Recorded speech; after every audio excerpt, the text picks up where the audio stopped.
Hi. By now I'm sure many of you have heard the verbal clashes between Senator Rand Paul and Dr. Fauci in the Senate hearings that occurred over the past few months. There were three of them, and you can, if you haven't heard them, you can go search YouTube and let me show you the title of that video. Here it is. Allow me to share with you a short portion of the first hearing that occurred on March 12th of 2021.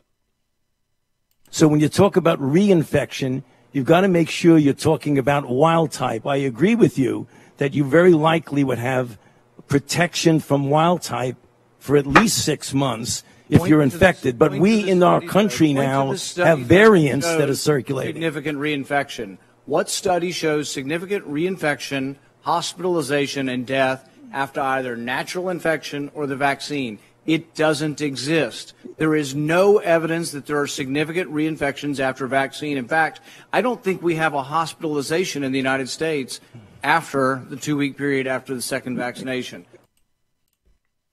In this short video clip, we can hear Dr. Fauci trying to explain the situation back in March of 2021, the situation with the variants.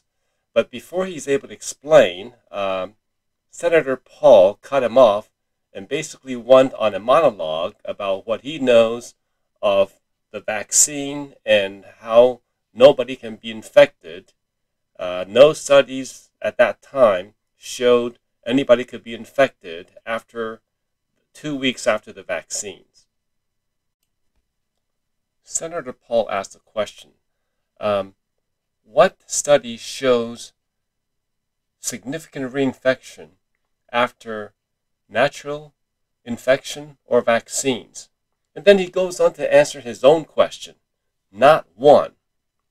This does not sound like someone who's interested in civil discourse, but someone who just wants to impose his own narrative on the listeners. That's my opinion.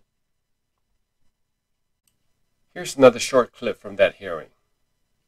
You've been vaccinated and you parade around in 2 masks for show. No. You can't get it again. There's virtually 0% chance you're going to get it, and yet you're telling people that have had the vaccine, who have immunity. You're defying everything we know about immunity by telling people to wear masks who've been vaccinated. No. Instead, you should be saying there is no science to say we're going to have a problem from the large number of people being vaccinated. You want to get rid of vaccine hesitancy? Tell them they can quit wearing their mask after they get the vaccine. You want people to get the vaccine? Give them a reward instead of telling them that the nanny state's going to be there for 3 more years and you got to wear a mask forever. People don't want to hear it. There's no science behind it. Well, let me just state for the record that masks are not theater. Masks are protective. Dr. Fauci actually tried to explain what he knows about the variants at the time. But nope, Senator Paul didn't want to hear it and didn't give Dr. Fauci any time to explain it. Now remember, this was back in March when Dr. Fauci's staff probably is beginning to see these variants coming through, and Senator Paul probably had no idea what was coming with the COVID-19 and how that science was evolving. Here we have Dr. Fauci trying to set a good example of wearing masks even after he was vaccinated. And then you have Senator Paul making fun of him for wearing 2 face masks after vaccines, and then accusing him of parading around with 2 face masks just for show, for theatrics. Here we are now in late October 2021. The science has shown that Senator Paul was wrong. He said virtually 0 chance of getting the virus after vaccines or natural infection. Well, that's wrong. On the other hand, Dr. Fauci's statements are proving to be correct. Dr. Fauci said wild-type spike vaccines may not work well with variants. And so wear masks even if you're vaccinated, because variants of the virus are out there. Okay, enough about that first hearing. Let's watch together a short clip of the second hearing, which occurred back on May 11th of 2021.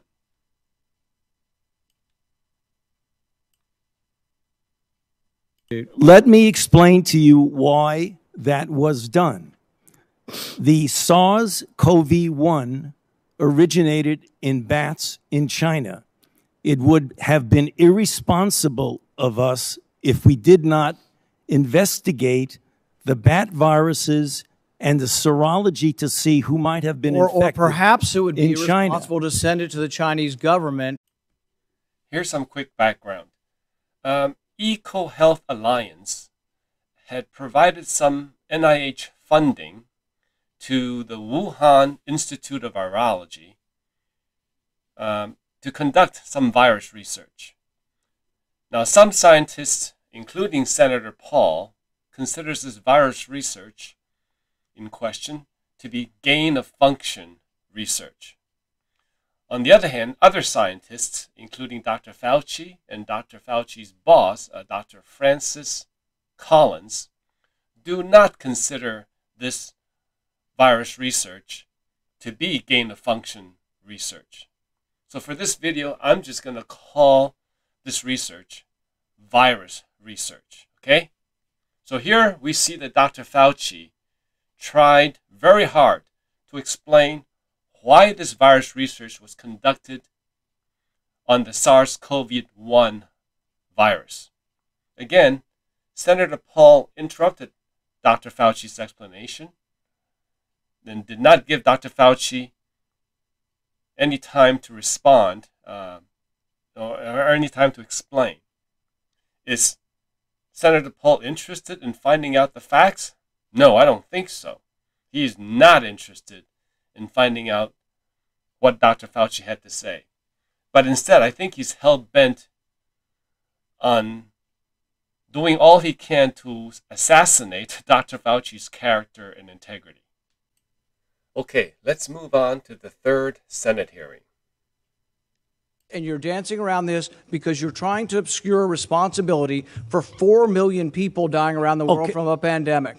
And let's let Dr. Fauci. I have to, well, now you're getting into something. If the point that you are making is that the grant that was funded as a sub-award from EcoHealth to Wuhan created SARS-CoV-2, that's where you are getting. Let me finish. We don't know. Well, we don't wait know a minute. If it did come from the lab, but all the evidence is pointing that it came from the lab, and there will be responsibility for those who funded the lab, including yourself. I totally This committee will allow the witness to respond. I totally resent the lie that you are now propagating, Senator, because if you look at the viruses that were used in the experiments, that were given in the annual reports, that were published in the literature, it is molecularly impossible. No one's saying those viruses caused it. It is molecularly. Those viruses caused the pandemic. What we're alleging is that gain-of-function research was going on in that lab,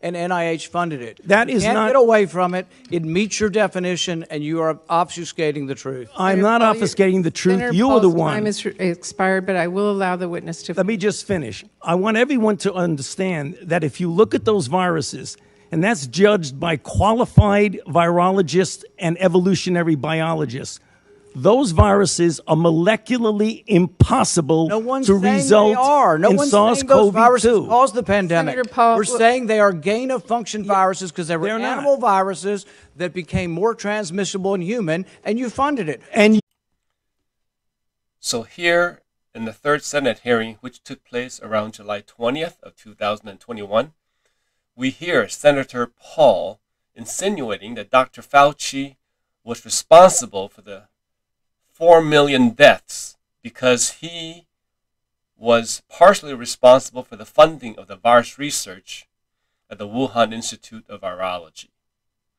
In response to Senator Paul's allegations and insinuations, Dr. Fauci tried to explain that the viruses used in this virus research had been deemed by qualified virologists and evolutionary biologists to be molecularly impossible to be the origin of the virus that caused the pandemic. Again, Senator Paul interrupted Dr. Fauci before he was able to complete his statement. There are good reasons why NIH determined that it was prudent to conduct research like the virus research done at the Wuhan Institute of Virology. During the hearings, Dr. Fauci tried to explain the reasons for such studies, but he was never able to finish explaining that because Senator Paul kept interrupting him. I found a pretty good explanation for conducting such virus research. Let me read from an op-ed published by the Washington Post back in 2011 from a Dr. Francis Collins. Dr. Collins is the director of NIH and Dr. Fauci's boss. And the article was entitled, "A Flu Virus Risk Worth Taking." Now, part of the article said, this laboratory virus does not exist in nature. There is, however, considerable concern that such a virus could evolve naturally. We cannot predict whether it or something similar will arise naturally, nor when or where it might appear. Given these uncertainties, important information and insights can come from generating a potentially dangerous virus in the laboratory. So, whether this dangerous lab virus is a good idea or not, I will leave up to our top medical experts to determine. But it has pretty much been determined that the SARS-CoV-1 virus research that was done at the Wuhan Institute of Virology and indirectly funded by NIH did not have anything to do with our current COVID-19 pandemic. So knowing this, what is important to me is not whether or not the virus research done at the Wuhan Institute of Virology was gain-of-function research or to find a scapegoat on which we can pin the blame for the pandemic. What is important to me is to figure out what each of us can do to work together to help end this pandemic. Only one of the above named individuals is doing what is important to me, and that's Dr. Fauci. Thanks for watching.